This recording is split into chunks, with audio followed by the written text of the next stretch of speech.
আসসালামু আলাইকুম দর্শক বন্ধুরা, একটু দৃষ্টি আকর্ষণ করতে চাই। সেটা হলো গিয়ে এই যে আমাদের কয়রা বাজার, এটা সরকারিভাবে 20 ফিট রাস্তা গেছে, কিন্তু এই যে দেখেন পানি আইসা পুরা বেহাল দশা। এদিক দিয়ে একটা গাড়ি ঘোড়া যাবে সেই পরিস্থিতি নাই। দেখেন বর্তমান মেম্বার যে আছে তাকে আমরা বলছিলাম, কিন্তু তারা কিছু বলে না।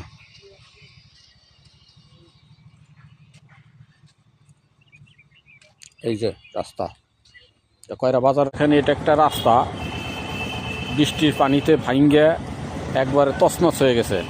এই যে